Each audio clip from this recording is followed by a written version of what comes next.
l'idée sur laquelle on avait terminé, c'était la particularité de la pensée.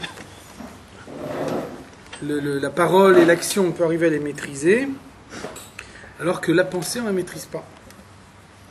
Et donc, on avait cité comme preuve que la pensée elle est beaucoup plus difficile à maîtriser. Donc la Gemara nous dit Gimel Averot en Adam nitzul mehen bechol yom. Il y a 3 Averot desquels un homme n'est pas préservé chaque jour. Ça peut lui arriver à n'importe quel moment. Irur Avera, la pensée de la faute. Donc on a vu ça la dernière fois. La pensée de la faute, c'est quelque chose qui n'est pas condamnable par le Beddin, et en même temps, c'est quelque chose qui a une faute qui a une influence beaucoup plus profonde sur la personnalité. De même également, Iyun Tfila, c'est le pouvoir garder son esprit concentré sur la Tfila. Donc c'est la même chose, c'est une faute qui est liée avec la pensée. Ça veut dire que la tfila, elle est quotidienne, elle est plus ou moins longue, etc. Donc il faut arriver à faire en sorte que son esprit ne se promène pas pendant le moment de la tfila. Et donc après on nous dit vechulu, etc. Donc le troisième cas qui est mentionné par la Gemara, il n'est pas cité ici, parce que le troisième cas de la Gemara, c'est pas un cas qui est lié avec la pensée. Donc les 2 premiers cas sont liés avec la pensée. Irure Avera, ça veut dire une pensée de Avera me vient. Donc même si je ne fais pas la Avera, mais la pensée je la chasse pas immédiatement. Iyun Tfila, il y a une déconcentration qui me vient pendant la prière. Donc il faut arriver là encore à la chasser immédiatement, à se reconcentrer sur la prière. Et ensuite, la troisième faute que la Gemara cite, c'est Avak Lachonara. Donc non pas Lachonara à proprement parler, mais Avak Lachonara, textuellement la poussière de Lachonara. Donc on va voir un exemple plus loin. Donc on nous rapporte un dialogue qu'on trouve dans la Gemara. Un des Chachamim dit à son fils, pourquoi tu as fait telle chose? Et il répond, Lav Ana Avdina, Yehuda Chayata Avda. C'est pas moi qui l'ai fait, c'est tel juif qui est ailleurs qui l'a fait. Donc ça veut dire son but, c'est pas de dire la Shonara, voilà, c'est un tel qui a fait la Avera. Son but, c'est de se disculper uniquement. Donc ça veut dire, a priori, s'il cherche à se disculper, il est beaucoup plus convaincant quand il arrive à dire je sais qui c'est qui l'a fait, c'est pas moi. Et là, on voit que il cite même pas le nom de celui qui l'a fait. Il dit simplement Yehuda Chayata, un juif qui est ailleurs. Donc c'est suffisamment vague pour qu'on ne puisse pas l'identifier. Malgré tout, la Gemara nous dit, son père lui répond Kalcha milashonara. Arrête de dire la shonara. Donc ça veut dire, ça s'appelle Avak Lachonara, la poussière de la Shonara. Donc la Shonara, au sens propre, c'est la médisance, c'est le fait de dire du mal de quelqu'un. Donc là, en l'occurrence, il ne s'agit pas de dire du mal de quelqu'un, il s'agit uniquement de se disculper. On ne cite pas le nom de la personne qui est concernée, etc. Malgré tout, dès l'instant où je sous-entends quelque chose de mal sur un autre juif, ça s'appelle Avak Lachonara.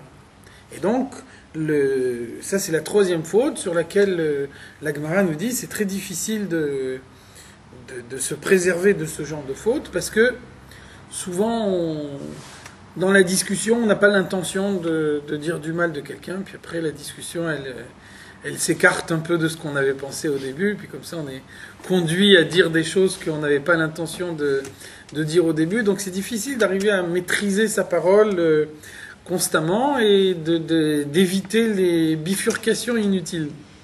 Donc vous voyez que là, c'est une faute qui est liée à la parole et non pas à la pensée. C'est la raison pour laquelle on ne la cite pas ici, on ne cite pas intégralement la Gemara, on cite seulement les 2 premières fautes qui sont des fautes liées à la pensée.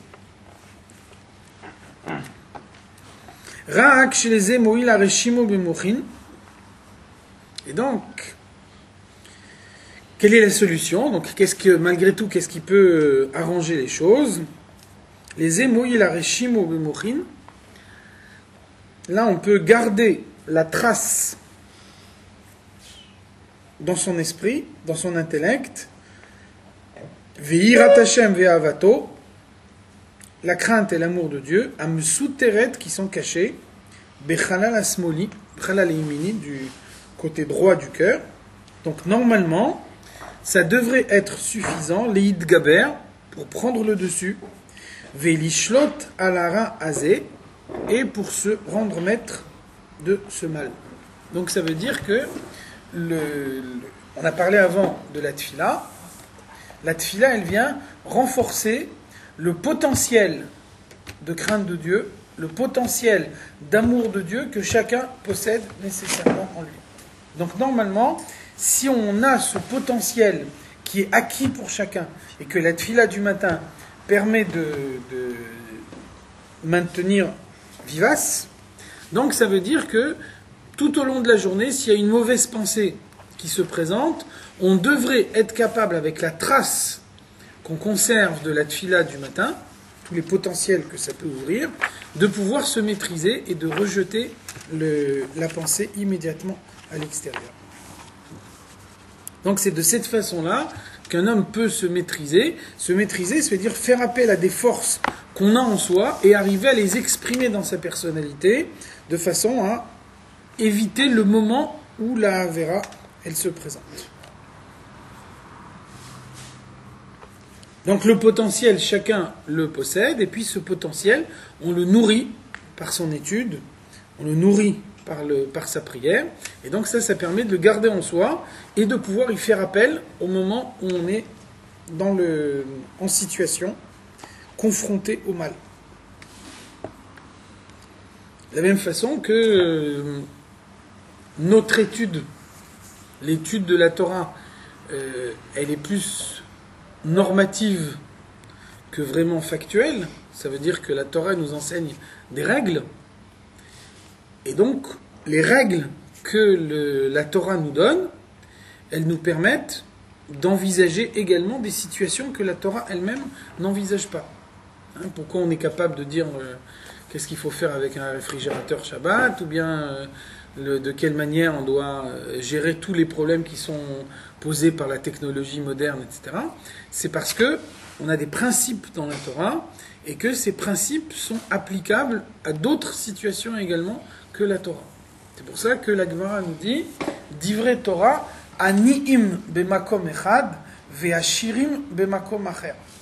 Les paroles de la Torah sont pauvres dans une certaine référence et riches à une autre référence. Ça veut dire que, au-delà de l'étude proprement dite, j'étudie un passage de la Torah et je retiens l'idée qu'il y a dans ce passage de la Torah.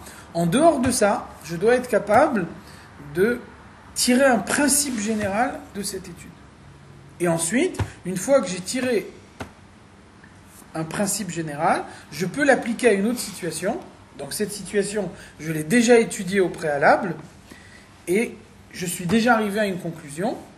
Maintenant que j'ai étudié un autre principe qui vient compléter l'analyse précédente, alors je peux remettre en cause ma conclusion précédente et arriver à une conclusion plus riche. Ashirim bemakom acher. La Torah devient plus riche à cet endroit-là. Et donc de cette façon-là, on remet en cause en permanence l'acquis de l'étude pour pouvoir toujours approfondir, toujours avoir une analyse plus précise, plus profonde. Donc ce qui est valable au niveau de la connaissance, c'est valable exactement de la même façon au niveau du comportement. Le but du service de Dieu, c'est de créer en soi un certain nombre d'anticorps qui fait que lorsque je suis confronté au mal, les anticorps sont prêts. Donc ils peuvent se réveiller immédiatement et réagir immédiatement. Donc finalement, lorsque je suis d'ores et déjà confronté au mal, en principe, je ne peux plus rien faire. Si je n'ai pas préparé les choses à l'avance, au moment même où je suis confronté au mal, c'est fini. J'ai plus d'issue possible. Donc finalement, on peut lutter contre le mal uniquement en prenant les devants. en faisant que les choses soient prêtes à l'avance. Donc ce qui fait qu'au moment où on est en situation, on a déjà en soi le répondant et on est capable de rejeter le mal au moment où il se présente. Donc il y a des moments particuliers pendant lesquels on peut recevoir ces forces en soi, et ensuite, donc, pendant le reste de la journée, on peut les mettre en évidence chaque fois que l'occasion s'en présente. Chez l'oliot shlita ou memshala bahir, et donc de cette façon-là, grâce à ce potentiel qu'on a en soi et qu'on est capable de ressortir à tout moment, alors on peut faire en sorte que le mal n'ait jamais une emprise totale sur la personnalité de l'homme. Leotzi ta'avato mikoach el hapoel. Jamais un homme ne va appliquer ses envies, appliquer ses désirs. Donc vous voyez bien la formulation, on ne dit pas un homme ne va pas avoir de désir. Un homme qui n'a pas de désir, c'est un tzaddik. Donc c'est pas du tzaddik qu'on parle ici, on parle de tout le reste du peuple juif. Donc pour celui qui n'est pas un tzaddik, être attiré par les plaisirs du monde, c'est une situation normale. Simplement, quand on arrive à créer le bien en soi, à créer le moyen de résister, le moyen de réagir, donc dès l'instant où l'envie se présente, on est capable de réagir immédiatement. Leitlabesh be'ivare agouf, de façon à ce que le mal ne s'introduise pas dans les membres du corps. Qu'est-ce que ça veut dire que le mal s'introduit dans les membres du corps? On trouve une explication dans la Chassidoute. La Chassidoute nous dit, je pense à une explication de la Torah.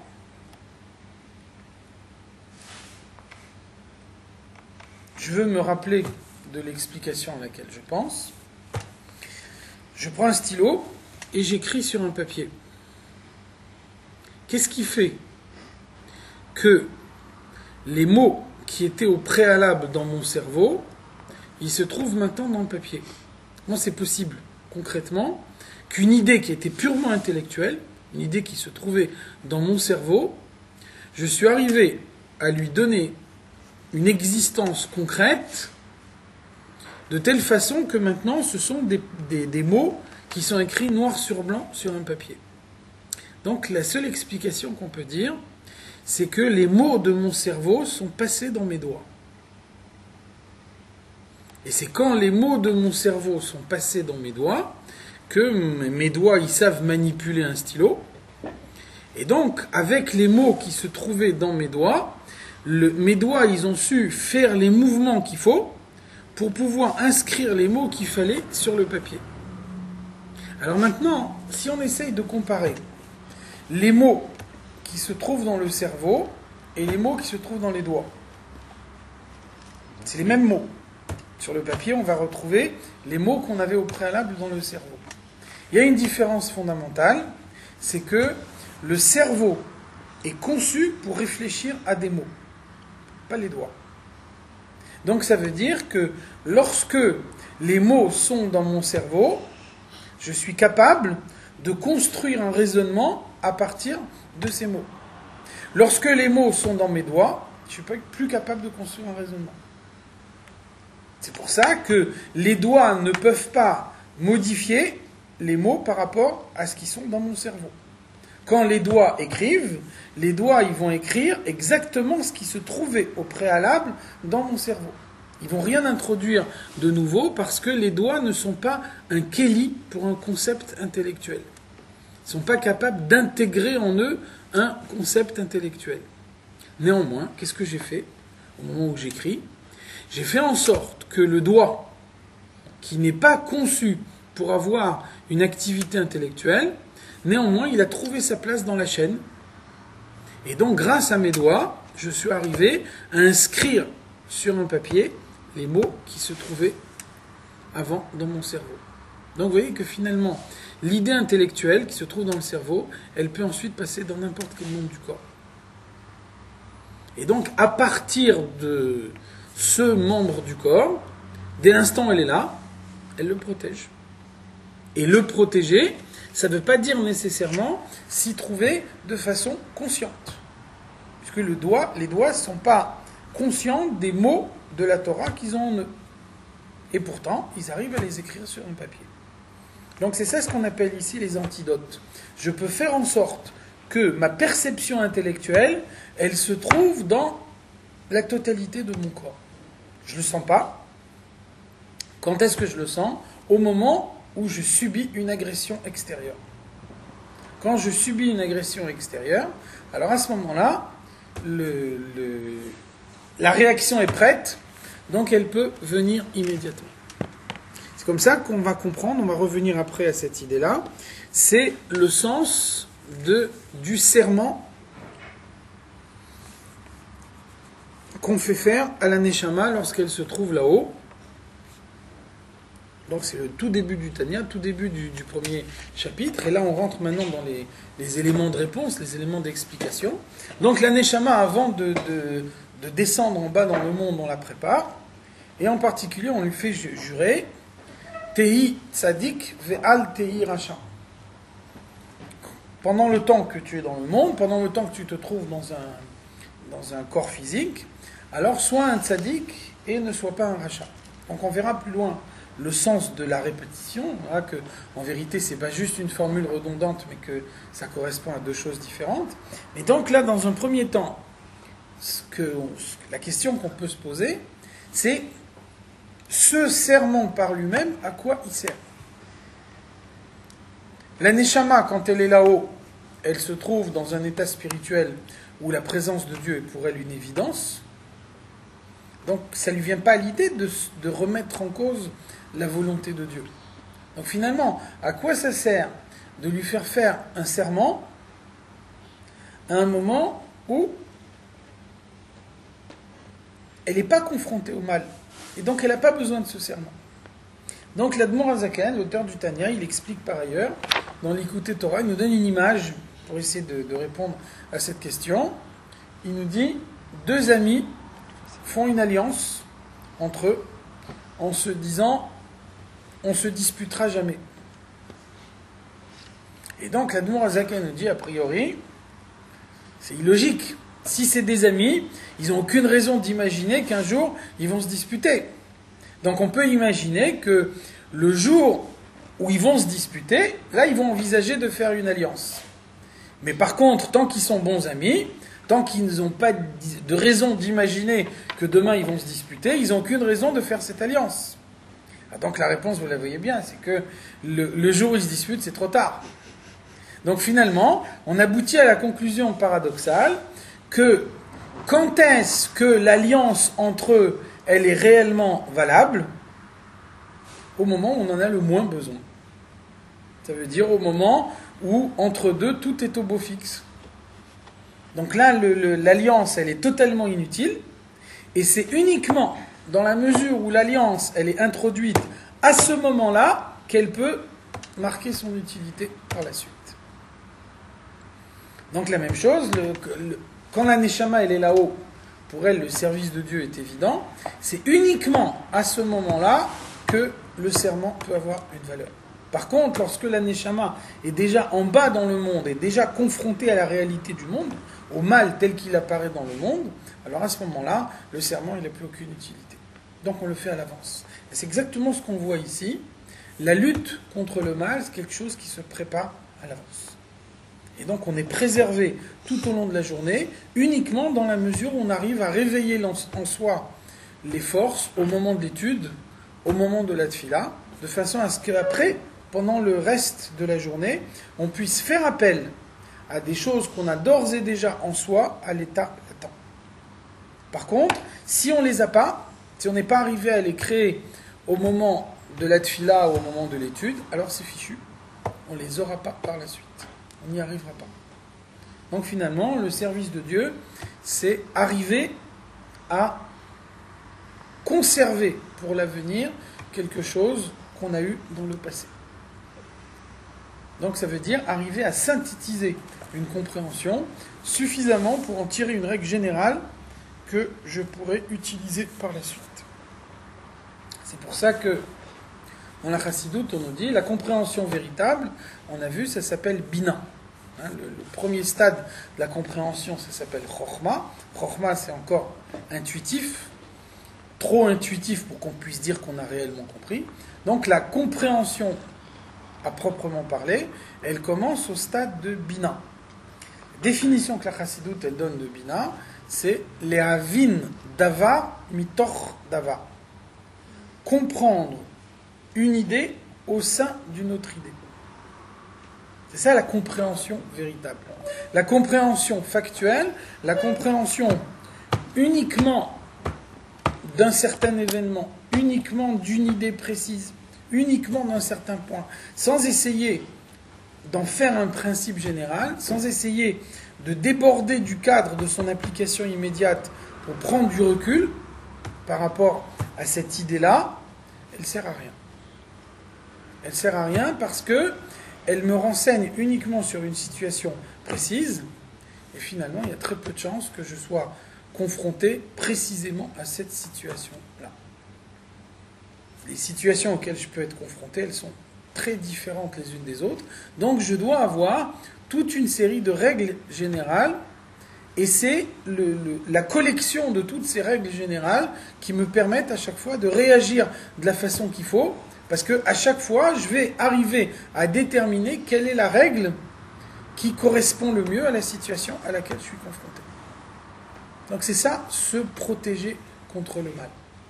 C'est arriver à sortir de chaque expérience, de chaque idée, de chaque compréhension, quelque chose qui va me servir pour l'avenir.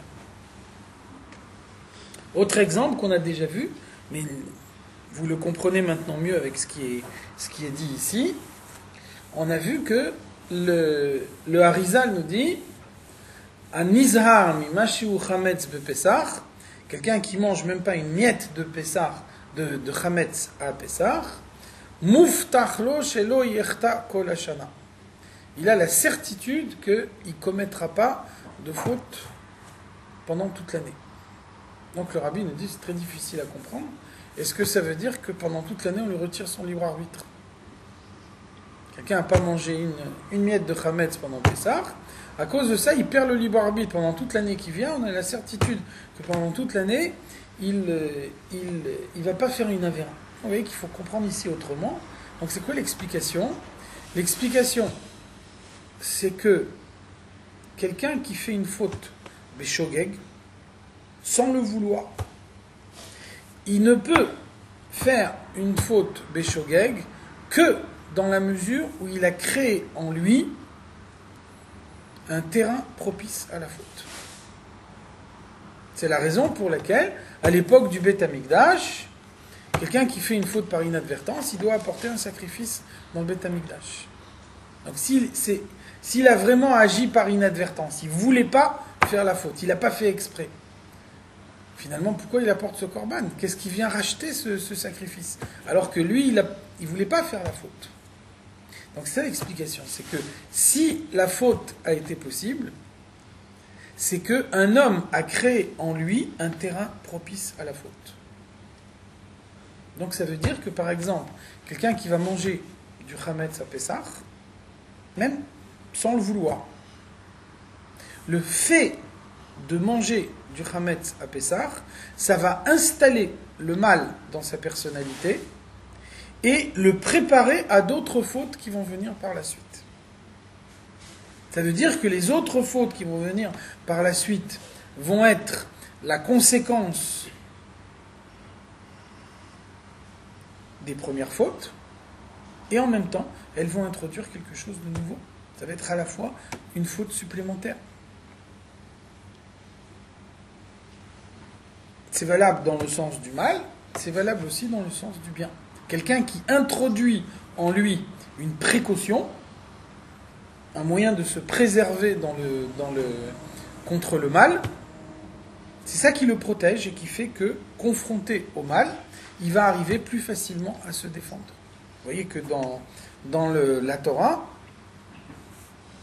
quand la Torah nous décrit les 10 plaies d'Égypte, alors pour les 5 dernières plaies, la Torah nous dit Vayachved Hashem et lev paro. Dieu a endurci le cœur du pharaon.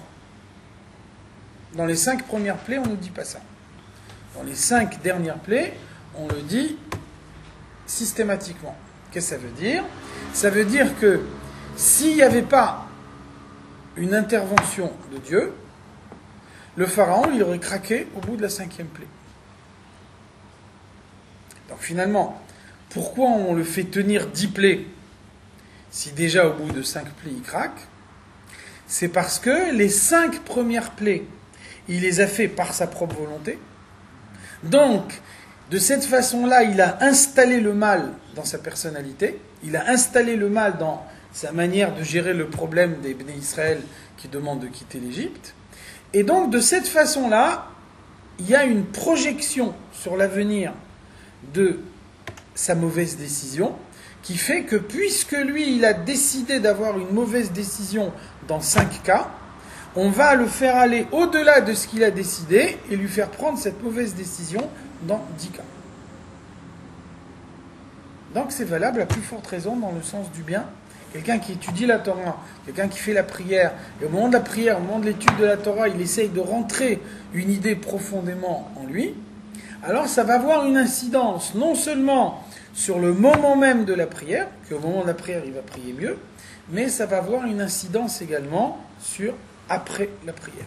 Le fait que la prière s'est bien passée, ça introduit en lui une force supplémentaire qui fait que grâce à cette prière, il est mieux préservé pour ce qui va arriver par la suite.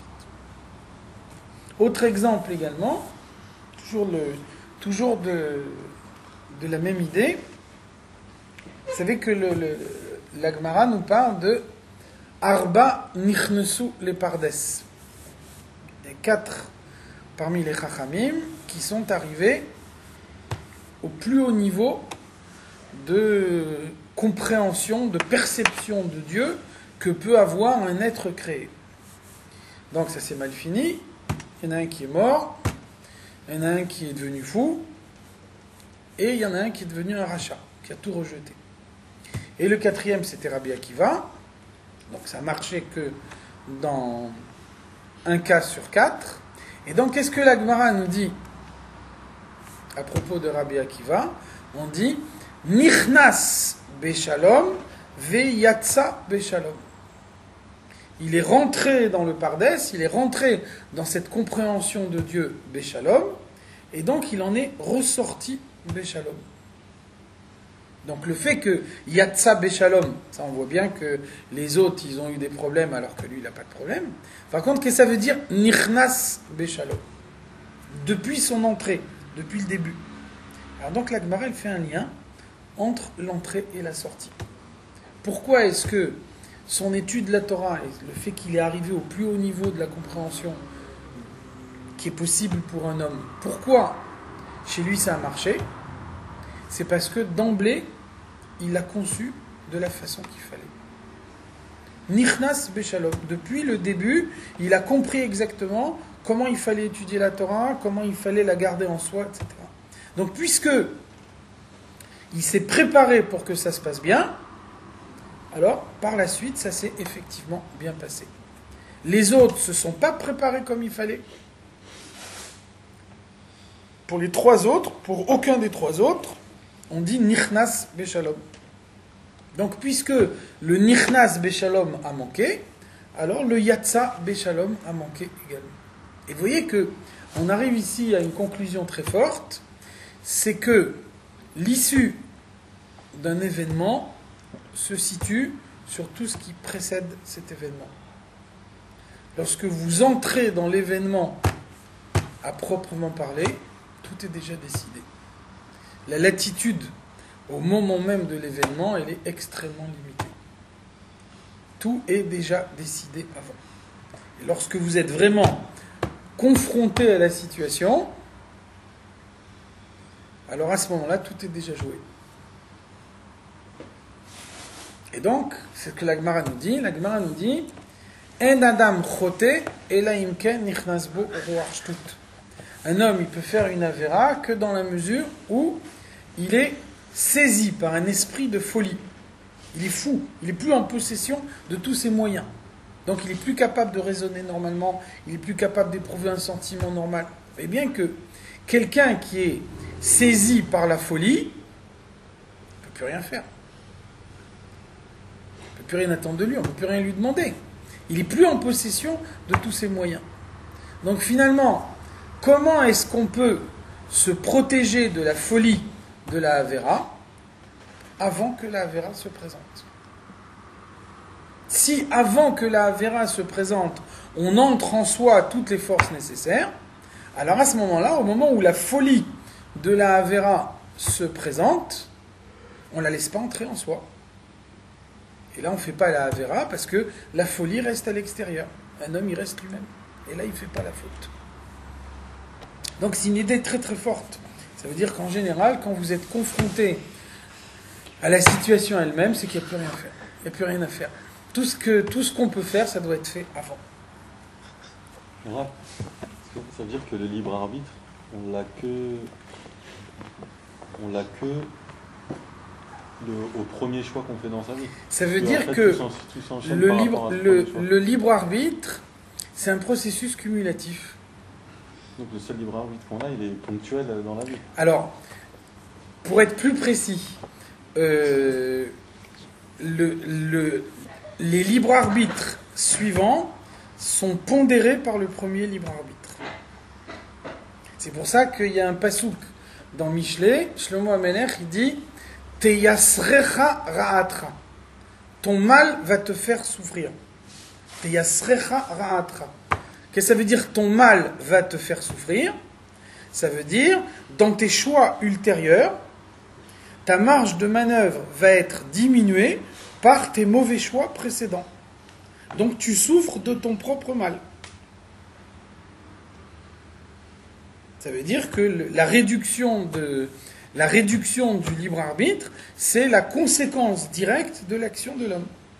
Donc finalement, ce n'est pas une réduction du libre arbitre, c'est simplement la constatation du fait que le libre arbitre, il n'est pas saucissonné. Et ça, c'est logique, je veux dire, c'est une idée logique. Il y a un phénomène d'accoutumance. Ça veut dire quelqu'un qui a une habitude, quelqu'un qui a une accoutumance à une certaine chose, il ne réagit pas de la même façon que celui qui n'a pas une accoutumance. Donc on voit bien que même physiquement, qu'on est induit dans une action ultérieure par rapport aux actions précédentes. Donc c'est la même chose pour le libre arbitre. Donc pourquoi est-ce que ça ne s'appelle pas une réduction du libre arbitre? C'est parce que c'est la conséquence de ce que j'ai fait moi-même. Si on me disait, tu as fait des bêtises, jusqu'à maintenant tu nous as montré que tu n'es pas responsable, donc puisque tu as fait des bêtises, je te mets en tutelle. À partir de maintenant, quand tu auras une décision à prendre, ta marge de manœuvre sera réduite. Là, il y a une réduction du libre arbitre. Et là, ce n'est pas le cas. La réduction du libre arbitre, c'est uniquement la conséquence de ce que je m'impose moi-même. Donc finalement, mon libre arbitre, il est entier. Et si ma capacité de décider, elle est réduite, c'est la conséquence directe de ce que j'ai fait moi-même. Oui, mais par exemple, l'exemple de celui qui est devenu fou. Lui, il a tout fait tout au long, pas tout au long de sa vie, pendant la grande, il a tout fait pour se protéger, mais le choix dès le départ. Non, attention, tu ne peux pas dire ça. Tu ne peux pas dire ça. Ça veut dire que si, au moment de la Avera, il y a la folie qui s'est présentée à lui, et que il a laissé la folie s'installer dans sa personnalité, ça veut dire qu'il y avait dans sa personnalité un terrain propice pour la folie. Si par contre, lui, il s'était préparé de la façon qu'il fallait, au moment où la folie, elle se présente, il la rejette immédiatement à l'extérieur. Donc on ne peut pas dire quelqu'un, il s'est préparé de la façon qu'il fallait, lui, il a fait tout ce qu'il fallait, et puis après, au moment de la Avera, il a perdu pied, et il a fait quelque chose qu'il ne voulait pas faire réellement. On ne peut pas dire ça. S'il a perdu pied, c'est qu'il a préparé le terrain dans sa personnalité pour pouvoir perdre pied. Si par contre, avant, il s'était préparé de la manière dont il devait se préparer, il n'y a aucune raison d'imaginer qu'il perde pied au moment de la Avera. Là, il est capable de réagir. Donc si au moment même, il n'a pas su avoir la réaction qu'il fallait, c'est parce que déjà, avant, le terrain, il n'était pas prêt. Donc c'est ça, c'est une idée qui n'est pas évidente souvent. C'est qu'en vérité, quand on est confronté au mal d'ores et déjà, en général, c'est que tout est joué. Donc il faut prendre les devants. On pourrait prendre l'exemple un grand sportif, par exemple, la façon dont vous parlez. De se préparer de façon à ce que lorsqu'on est devant un obstacle, quelle que soit la discipline de la personne, on sent qu'il y a ça dépend de l'entraînement précédent, ça dépend de tout ce qui s'est passé avant. C'est clair, ouais. Alors, en fait, dans la chassidoute, on pose la question même encore plus fortement que ça. La chassidoute, elle pose la question, elle nous dit Dieu recrée le monde à chaque instant. Amechadesh betuvo bechol yom tamid maase breshit. Dieu renouvelle dans sa bonté chaque jour et en permanence la création originelle. Donc la création, elle n'est pas faite une fois pour toutes. La création, c'est un processus continu. À chaque instant, Dieu recrée le monde à partir du néant, comme il l'a fait au premier instant de la création. Donc la chassidoute, elle pose la question, si j'ai fait une avéra hier, pourquoi je dois être puni aujourd'hui ? Le monde, c'est un monde nouveau. Donc le monde d'aujourd'hui, il n'a rien à voir avec le monde d'hier.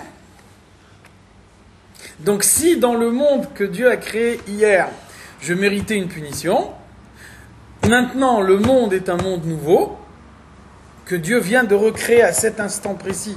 Dieu a fait sortir ce monde du néant, et donc ma avéra, elle a disparu. Parce que ma avéra, elle existait dans le monde d'hier. Alors c'est quoi la réponse ? La réponse, c'est que bien que le monde est créé à chaque instant, il y a continuité dans le monde. Et c'est là qu'on voit que les deux choses à la fois,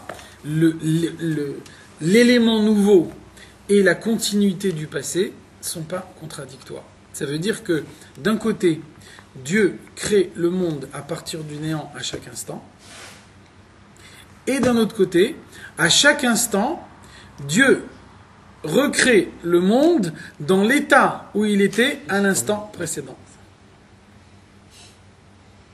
Ça fait que si on regarde le monde, on a l'impression d'une continuité. Et la continuité, elle permet de faire passer dans l'instant suivant ce qui se passait dans l'instant précédent. Donc on a les deux choses à la fois. En même temps, la création, c'est une création nouvelle à chaque instant.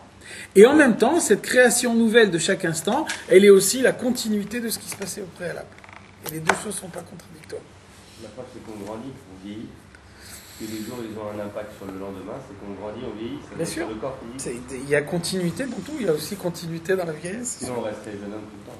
C'est clair. On est après avec les souvenirs de l'instant précédent, chaque fois. On est créé avec tout ce qui se passait à l'instant précédent. Il y a continuité dans tout.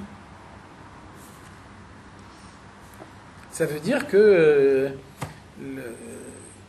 si vous avez vu dans les musées comment avant on faisait des dessins animés, hein, un dessin animé, c'est des centaines ou des milliers d'images qui sont des images séparées les unes des autres. Puis après, on fait passer tout ça à une grande vitesse, et donc chaque image, vous voyez le petit bonhomme qui bouge sa main à chaque fois un petit peu plus, quand toutes ces images, elles passent très rapidement, on a l'impression du mouvement. L'impression du mouvement, elle est donnée par la rapidité du passage des images. Mais en réalité, il y a une roue qui tourne avec des images dedans, donc les images, elles tournent très vite et on a l'impression d'un mouvement. En réalité, si on arrête la roue, on s'aperçoit que ce sont des images séparées les unes des autres. Donc ça veut dire que Dieu crée le monde à chaque seconde de façon nouvelle, mais à chaque fois, il reprend le monde dans l'état où il était à l'instant précédent, et comme tout ça va très vite, alors on a l'impression d'une continuité. C'est une illusion d'optique. Il n'y a pas de continuité dans le monde. Si on avait la perception des choses, on verrait qu'à chaque seconde, le monde est un monde nouveau.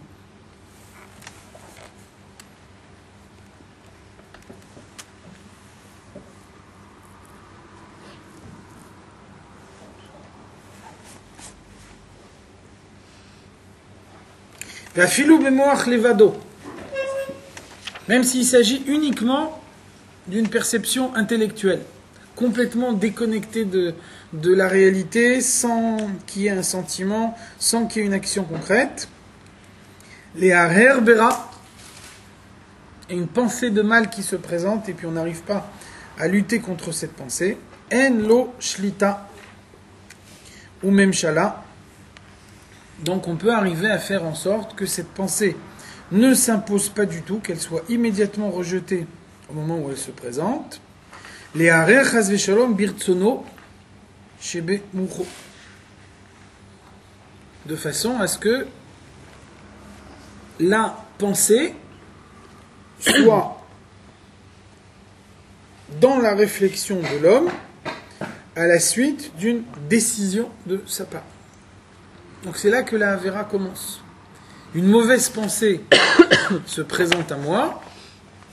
Le fait qu'une mauvaise pensée se présente à moi, c'est pas de ma faute. Ça peut arriver à n'importe quand, n'importe qui n'est pas un tzaddik. Le simple fait d'avoir du mal au sein de sa personnalité, ça fait que le mal appelle le mal. Donc à tout moment, une mauvaise pensée peut me tomber dans la tête. Avoir une mauvaise pensée, ça n'est pas une avéra. Si, dès l'instant où la mauvaise pensée se présente, immédiatement, je la rejette à l'extérieur, à ce moment-là, il ne s'est rien passé. Non seulement il ne s'est rien passé, mais c'est des choses qui peuvent arriver chez un tzaddik, en tout cas chez un Beinoni, qui a un comportement identique au tzaddik.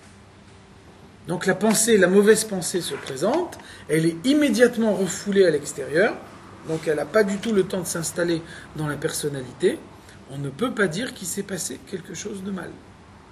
Par contre, lorsque la mauvaise pensée se présente et que je décide d'y réfléchir pendant quelques instants avant de l'évacuer de mon esprit, vous voyez que là il y a une différence fondamentale, c'est que quand la mauvaise pensée elle est tombée dans mon esprit, c'était pas voulu de ma part. C'est pas moi qui ai voulu avoir une mauvaise pensée. Par contre, à partir du moment où je décide de ne pas la refouler immédiatement, mais de la laisser dans mon esprit, là tout d'un coup, elle est là par ma volonté. Alors c'est là qu'elle commence à avoir une influence sur ma personnalité.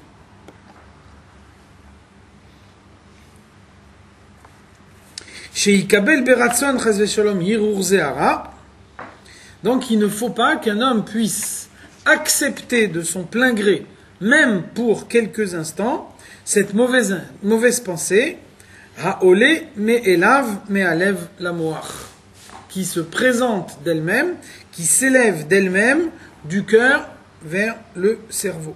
Canal, comme on a dit avant, c'est-à-dire que une mauvaise pensée est possible uniquement par un débordement des sentiments. Si quelqu'un se maîtrise intellectuellement, il n'y a pas de mauvaise pensée possible.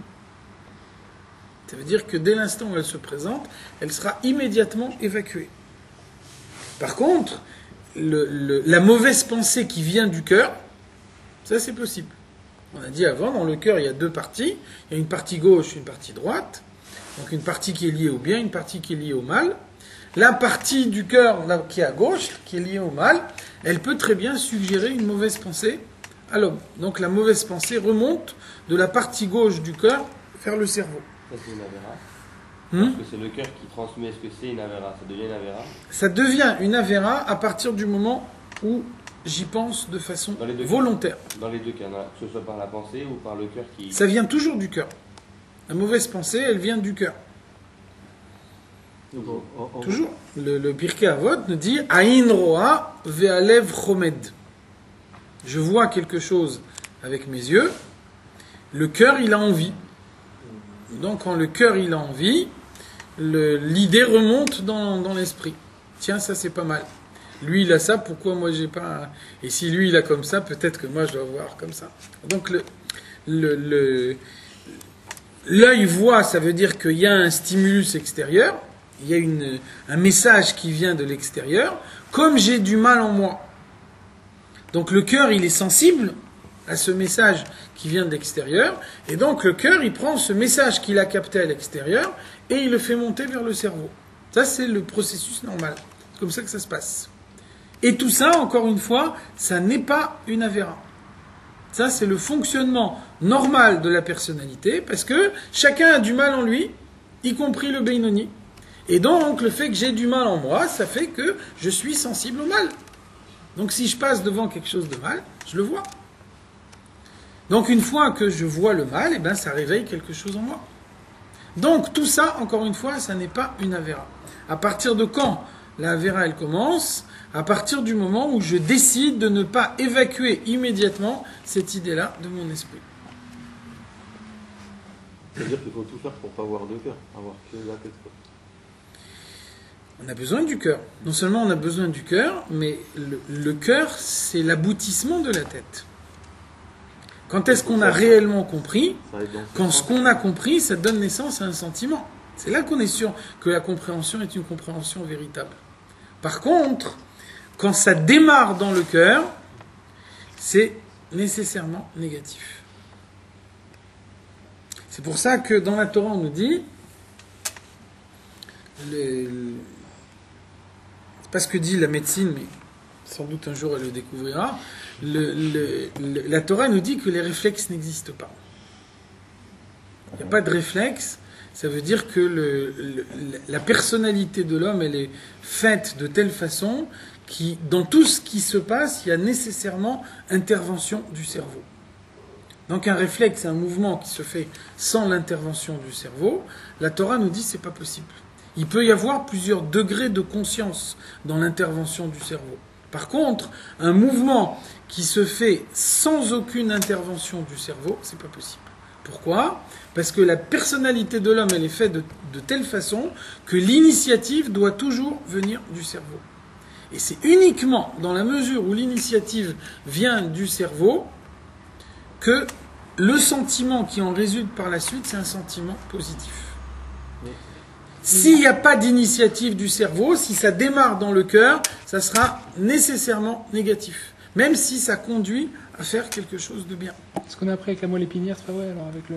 Je sais pas, on tape sur le genou même si je me concentre pour pas bouger. Alors non, ça veut dire, effectivement, ça veut dire, c'est pour ça que je disais qu'il y a plusieurs niveaux de conscience. Ça veut dire que quand on tape dans le genou et qu'il y a un réflexe qui se passe, on est obligé de dire, d'après ce que la Torah nous dit, qu'il y a un niveau d'intervention peut-être plus rapide et moins évident du cerveau, qui fait que le mouvement est très rapide, qu'on a l'impression de ne pas avoir pris une décision.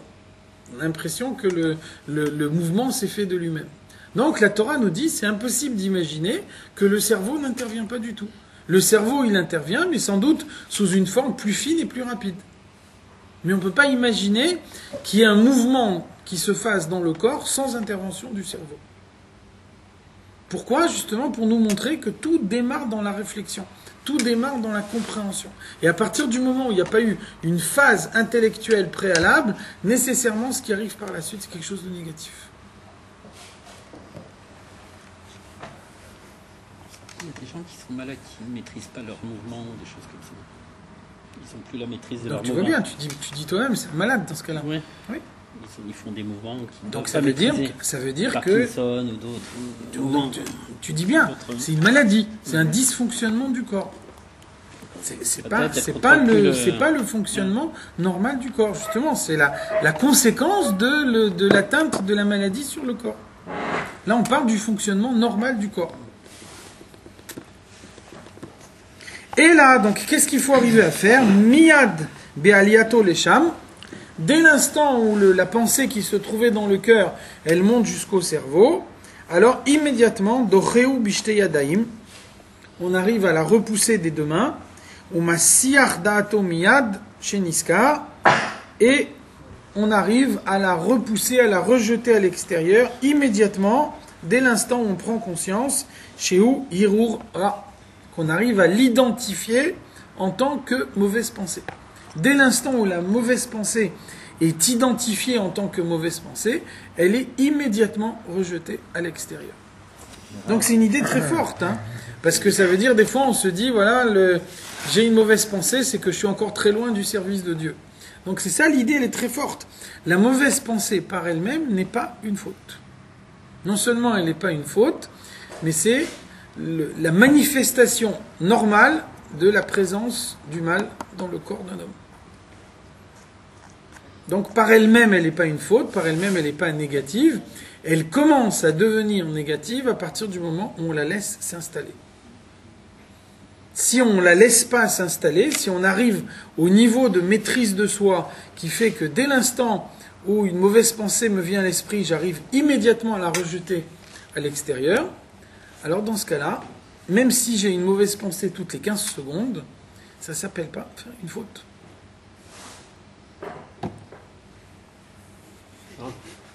Est-ce que le Yetzer Hara, il est limité ou il est infini? Ce que je veux dire, c'est que vous dites on peut se protéger. Mais si on reprend par exemple un exemple avec la médecine, il y a des virus, on a beau se vacciner, c'est des virus qui mutent à chaque fois, qui s'adaptent. À chaque fois qu'on essaiera de se protéger contre le Yetzer Hara, il mettra la barre plus haut. Donc on ne peut pas nous atteindre un niveau infini de protection. C'est vrai, bien sûr. Dans toute la vie. Donc, le Yetzer Hara, on pose la question à propos de Rosh Hashanah. On dit à la fin de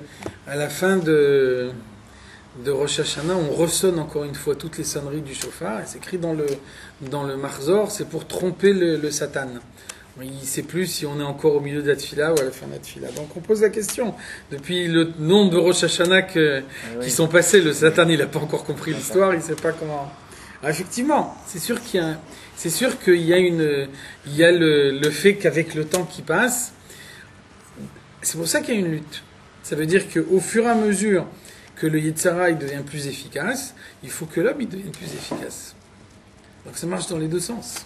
Oui, d'accord, mais vous dites, si j'ai cédé au mal, c'est que j'ai laissé un terrain propice. Mais si, admettons, je fais tout mon possible, moi, pour avancer, pour me protéger, mais que le Yetzer Hara, il trouvera toujours la limite supérieure, le plus 1 pour m'atteindre. Pas nécessairement. Non, ça veut dire que si moi j'arrive à me protéger, si je ne laisse pas passer le Yetzer Hara à -1, je ne le retrouverai pas à +1. Si j'ai blindé -1, il n'y a pas de raison qu'à +1 je puisse le retrouver. Par contre, le Yetzer Hara, il n'est pas univoque. Il est différent pour chaque personne. Et le fait que chacun a sa forme spécifique de Yetzer Hara, ça fait aussi que l'influence du mal sur la personnalité de chacun, elle est différente. Ça veut dire que, par exemple, Moshe Rabbeinu, quand Dieu lui dit de parler au rocher et que au lieu de ça, il frappe le rocher, on considère que c'est une faute suffisamment grave pour qu'à cause de ça, il ne rentre pas en Eretz Israël, alors que tout le but de sa vie, c'était de rentrer en Eretz Israël. Si c'était quelqu'un d'autre que Moshe Rabbeinu, on aurait considéré comme une faute négligeable. Ça veut dire qu'il n'y a pas de valeur objective de la faute. Et il n'y a pas de mission objective du Yetzer Hara. Le Yetzer Hara, il est toujours relatif à une personne et relatif à une situation. Donc c'est en fonction de ça qu'après, un homme, il doit se protéger par rapport à l'application spécifique du Yetzer Hara à son existence à lui. Ça veut dire que chaque personne a on va dire un quota de Yetzer Hara limité, qui doit après lui vaincre, trouver le plus 1 de ce Yetzer Hara. C'est pas un quota limité, chacun a un parcours personnel. Et au sein de ce parcours personnel, l'étape suivante est toujours la conséquence de l'étape précédente. Donc un effort de l'étape précédente va faire que dans l'étape suivante, je vais pouvoir monter à un niveau plus haut en étant plus protégé. Inversement, un faux pas dans l'étape précédente, ça va faire que dans l'étape suivante, je vais me trouver confronté à des épreuves beaucoup plus dures. Et donc, à chaque fois, mon parcours, c'est ce que j'ai fabriqué moi-même. Parce que chaque pas en avant est toujours la conséquence du pas précédent. Ve'eno mekablo beratson. Donc, lorsque le mal se présente on ne l'accepte pas. Filou les harerbo beratson, on ne veut pas y penser délibérément, ça veut dire il se présente de lui-même. À ce moment-là, on le chasse, mais on ne le laisse pas s'installer. On ne dit pas je suis d'accord de consacrer quelques instants à réfléchir à cette mauvaise pensée. Kol sheken le haloto ala da'at. À plus forte raison que on ne provoque pas soi-même la mauvaise pensée. On ne décide pas soi-même d'avoir une mauvaise pensée, même si, encore une fois, il s'agit uniquement de penser au mal et pas de le faire. Je pense à une avéra, j'imagine la avéra, je me représente dans ma tête comment je serais si maintenant j'étais en train de faire une avéra, donc j'ai aucune intention de la faire. Je veux uniquement avoir cette image dans mon esprit. Je suis maintenant assis en train de manger taref. Donc le fait de me représenter cette image-là dans mon esprit, c'est d'ores et déjà introduire le mal en moi. Même si au moment où j'ai cette pensée, à aucun moment je pense passer à l'acte. Je veux juste m'imaginer qu'est-ce qui se passerait maintenant si j'étais assis en train de faire une avéra. Donc ça ne prête pas à conséquence. Je n'ai pas l'intention de faire la avéra concrètement. Malgré tout, puisque non seulement il s'agit d'une mauvaise pensée, mais ce n'est pas une mauvaise pensée qui m'est tombée dans la tête, c'est une mauvaise pensée que j'ai décidé moi-même d'avoir, ça fait que j'introduis le mal dans ma personnalité. Avec toute la conséquence que ça pourrait avoir pour les étapes suivantes. Ça peut nourrir son âme animale, de lui donner du mal comme ça. Bien sûr. Ça peut nourrir son âme animale. Bien sûr. Voilà. Bien sûr. Ça veut dire que plus on renforce l'âme animale, et plus elle attaque l'homme plus fortement que si elle n'avait pas été renforcée. Donc on va voir après dans Igreta Tchouva, on va voir qu'il y a toujours deux dimensions parallèles. Il y a la dimension individuelle de l'homme et il y a la dimension universelle. Ça veut dire que lorsque je fais une avéra, moi à titre personnel, ça va faire que non seulement la avéra suivante sera plus facile, mais aussi ça va faire que d'autres personnes aussi feront cette avéra plus facilement. Ça, c'est une des explications de la responsabilité collective. Ve'afta l'ereacha kamocha. Pourquoi est-ce qu'il y a une responsabilité collective? Parce que lorsque je fais une avéra, j'introduis un déséquilibre dans le monde. Dieu a créé le monde avec dans le monde la quantité de mal nécessaire et suffisante pour faire respecter le libre arbitre. Si je fais une avéra, je renforce le mal au-delà des forces que Dieu lui a données. Donc à partir de ce moment-là, le mal est plus fort et il est capable d'attaquer les hommes plus fortement. Moi, en premier lieu, parce que c'est moi qui l'ai renforcé, donc c'est moi qui en reçois les conséquences de façon immédiate, mais aussi les autres. Aussi les autres. C'est pour ça qu'il y a une responsabilité collective. Je suis également le responsable des avérotes que d'autres personnes peuvent faire. On a vu dans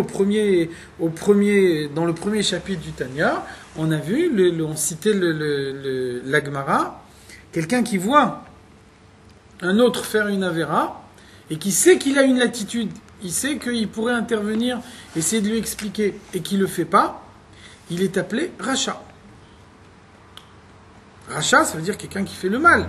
Donc on pourrait dire finalement, moi j'ai rien fait, moi je m'efforce de bien agir, si lui il veut mal agir, tant pis pour lui.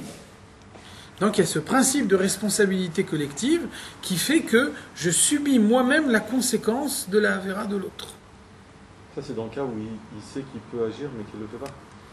Dans le cas où on sait qu'on peut agir. Alors si au contraire on sait que on ne sera pas suivi, il y a des fois où c'est une mitzvah de se taire.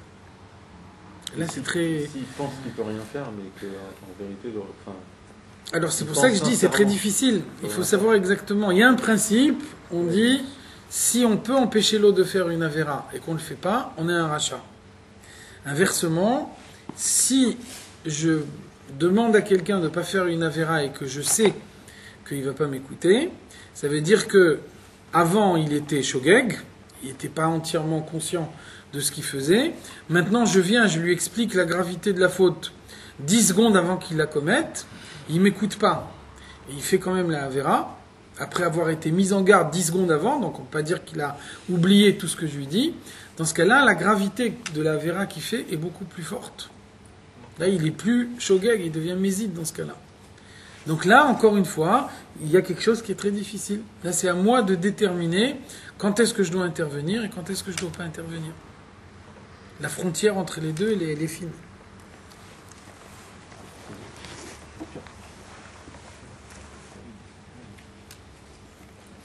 Ki ame'arer beratson nikra rasha beota sha'a. Si quelqu'un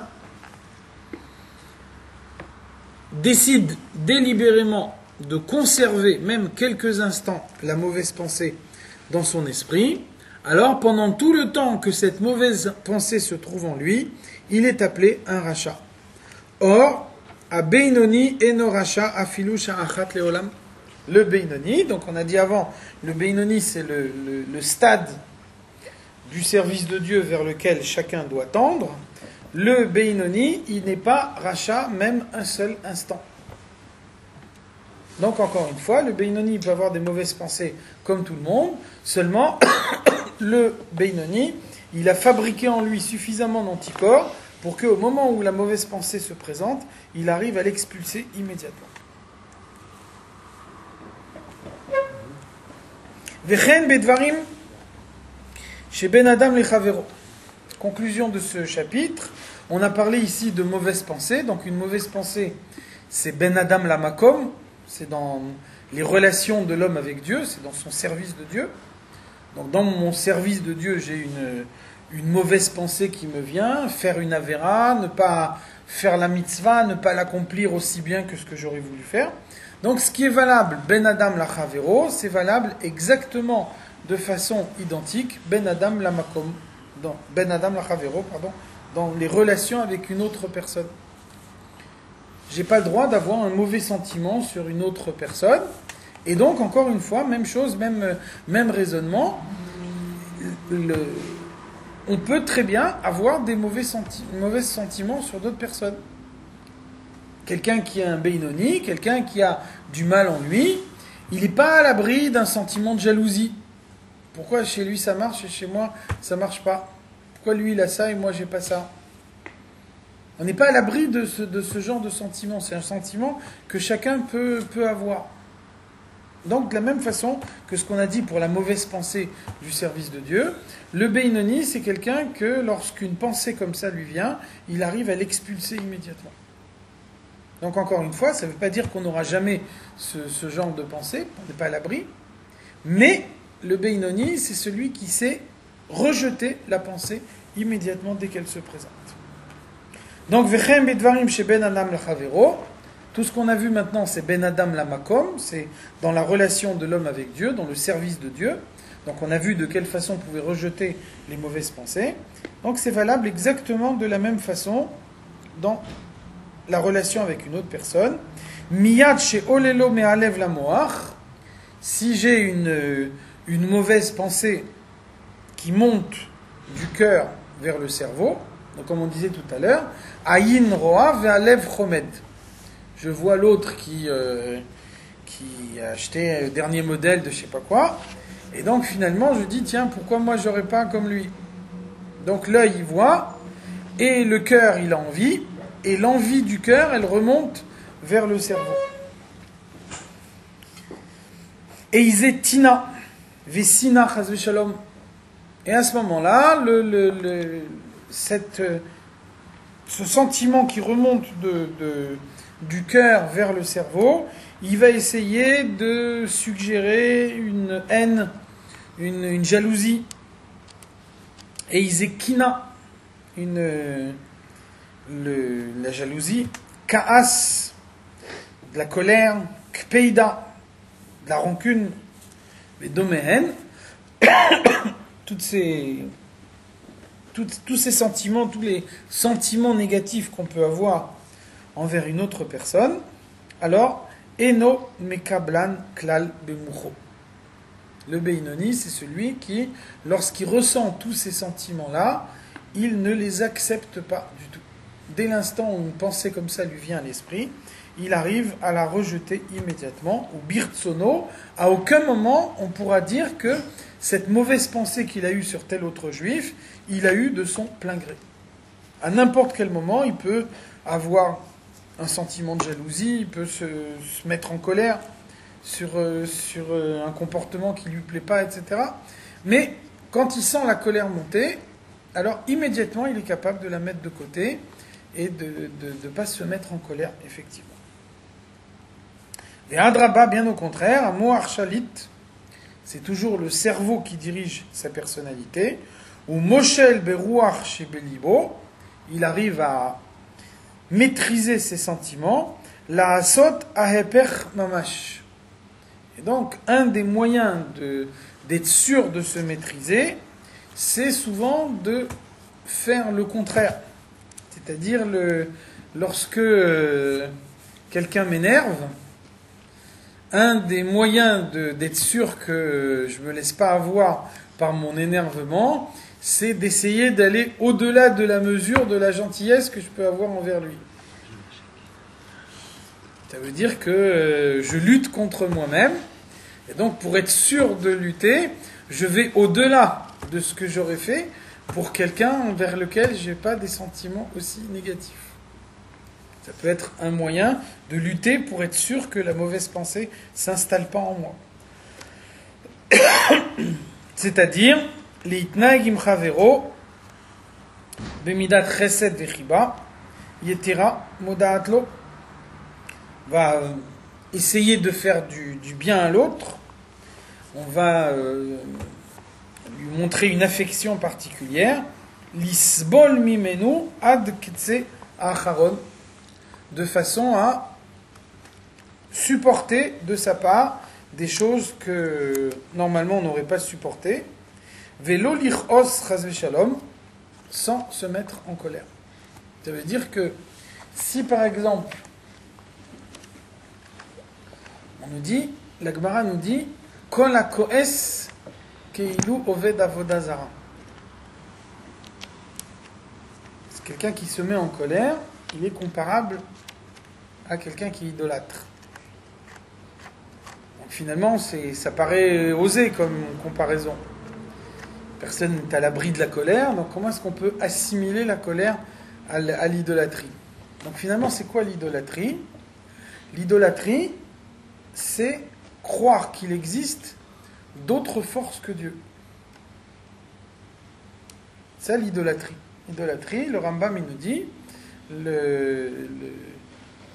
au début, les hommes ils se sont dit, moi je suis insignifiant, alors que la Lune et le Soleil sont des planètes importantes, donc je vais transmettre mes prières à la Lune et au Soleil en chargeant la Lune et le Soleil de transmettre mes prières à Dieu.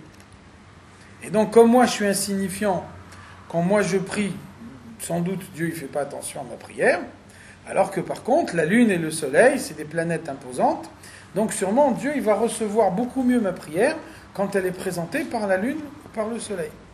Et donc le Rambam il nous dit, c'est comme ça que ça a commencé, et puis au bout d'un certain nombre de générations, on a oublié que la Lune et le Soleil ils étaient uniquement des intermédiaires, et on a commencé à prier la Lune et le Soleil comme une fin en soi, comme un destinataire final de nos prières.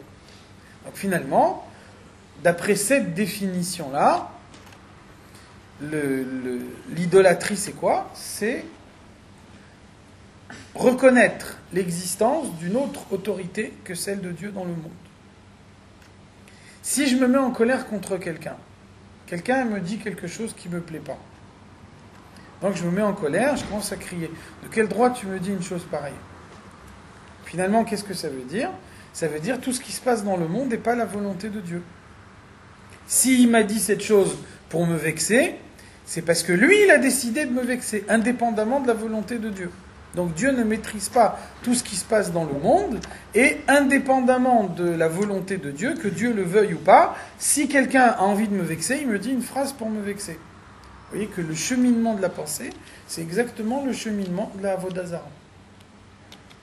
Donc imaginez que celui qui dit une chose pour vous vexer, il est là uniquement en train de répéter quelque chose que Dieu lui a dit de répéter.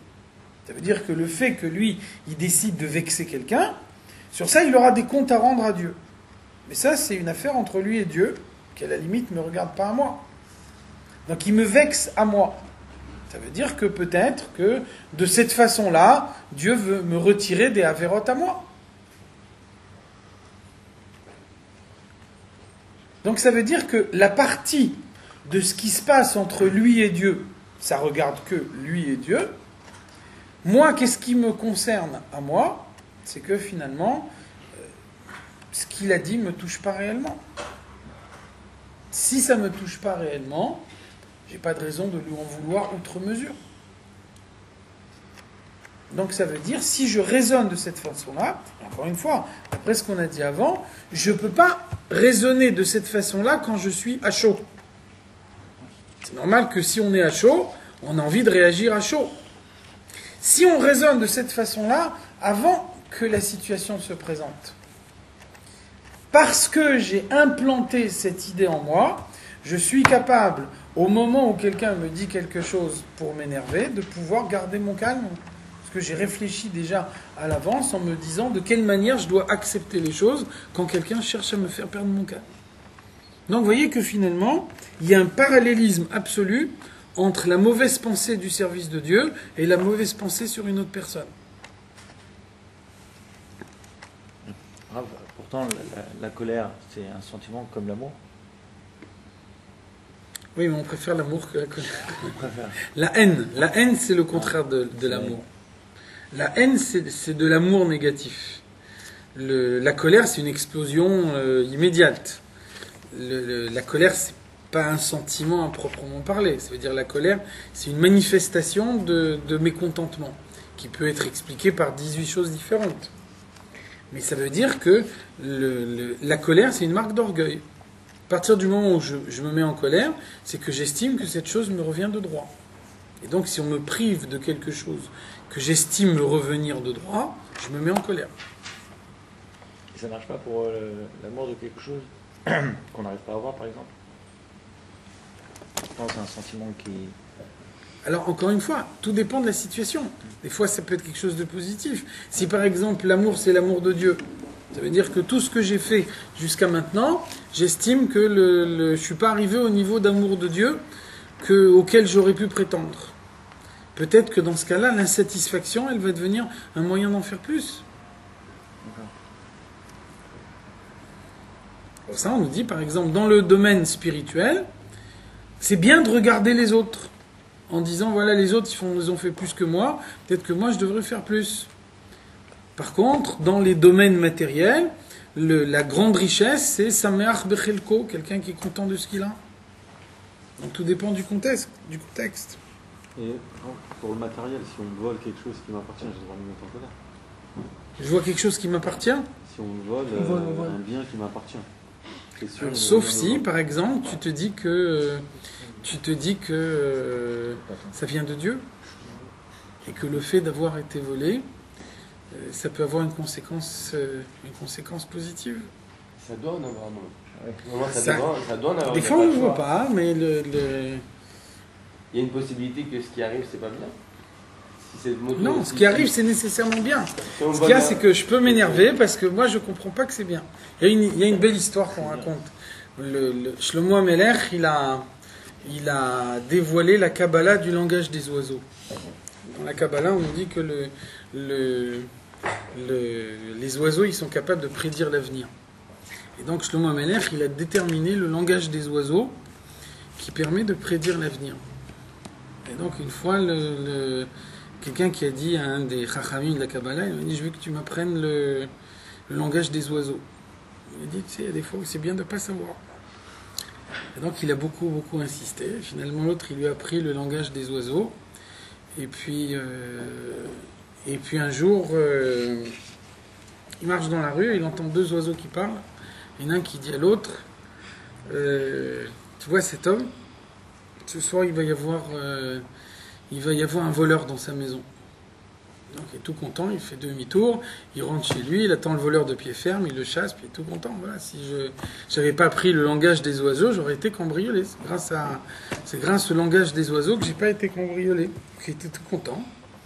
Une autre fois, il passe dans la rue, il entend les oiseaux qui disent « Ce soir, il va y avoir un incendie dans sa maison ». Et donc il rentre chez lui, il guette l'incendie. Dès que l'incendie il éclate, tout de suite il éteint le feu, et il est très content de lui. Et puis un jour, il marche dans la rue et il entend un oiseau qui dit à l'autre « Tu vois cet homme-là, ce soir il va mourir ». Donc là il a très peur, il va voir le chacham qui lui a appris le langage des oiseaux, il dit « Regarde, qu'est-ce que je dois faire ? Il m'a dit que je vais mourir ce soir ». Il dit « Écoute, avec les avérotes que tu as fait, Dieu il a voulu t'envoyer une capara par un cambriolage, t'as refusé la capara. Alors Dieu il t'a envoyé une capara par un incendie, t'as refusé la capara. Alors maintenant tu subis le poids de tes avérotes. » Des fois, le bien, c'est ce qu'on imagine, le contraire de ce qu'on imagine. Et la adraba ligmo le chayvim tovot, donc ça veut dire, même quand quelqu'un me fait du mal, je dois arriver à voir dans ce mal du bien, comme le Zohar nous explique, l'ilmod mi Yosef imechav, adopter le comportement de Yosef envers ses frères. Les frères, ils l'ont vendu comme esclave, etc.